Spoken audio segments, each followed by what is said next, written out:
within the Dianne project, we've got two clips of the ticket here. Okay, since listing, Revolver's a 10-year-old company, only listed 2 years.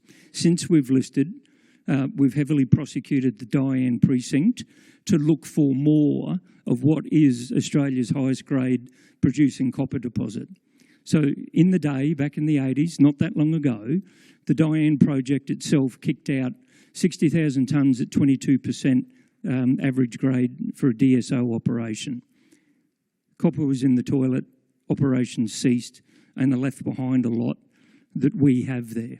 Since we've listed, we've actually spent our time prosecuting the region, establishing a 500 square kilometre district scale play, and we know there's more to come. So we have a small, short duration, low capital, proven resource that outcrops at surface. We're going to prosecute that. It's a really exciting project. We're lucky that we've, had that in the portfolio. We've seen the circumstance in the market at the moment. We've made a left turn. We'll develop that, and at the same time, we'll continue to prosecute what are two outstanding district-scale copper plays. So, very small little section of the Dianne region. That's the Dianne copper mine. We've added and grown over the last 3 years in excess of 500 square kilometres, and we have another 300 under application. We've done regional airborne geophysics. We've drilled extensively. We know there's a system here. If imitation is the most sincere form of flattery, then here's a graphic example of it. So 100 kilometres north of Mount Isa, we sit with over 800 square kilometres of tenure that we've had in our possession for 10 years. It came from the pedigree of WMC and BHP, who were told corporately to let it go. We're the only operator that's operated that project since, highly prospective. We're up there on our own for the longest time. Since we've become listed, since we've started publishing information, we've now got pretty much every one of the majors with a tenement package around us, and there's lots of incoming phone calls, as you can imagine.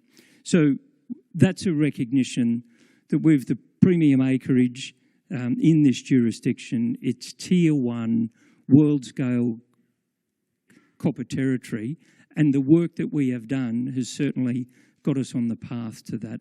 And again, a big shout out also to the Myra Geosciences team in listing the AI machine learning algorithms and the smarts that these people can now bring to the table. It's certainly shone a clear light on the prospectivity modelling for both Mount Isa style and IOCG mineralisation. Dozens of targets in each category are at our fingertips.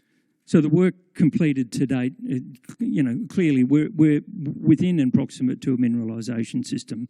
You don't get the remnant, vein mineralisation from fluid flow of 2, 3, 4%.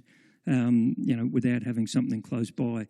There's a very tenement-wide magnetic interpretation scope happening underway that's going to lead us to those on-lapping sediment traps, and they'll be the subject of our next round of drilling. So we look forward to bringing great results both in exploration upside for copper and the near-term, low-risk, low-capital significant cash flow results at the Dianne copper mine. So please come by booth 44. Let me illuminate that in a little bit more detail. And thank you all for coming today.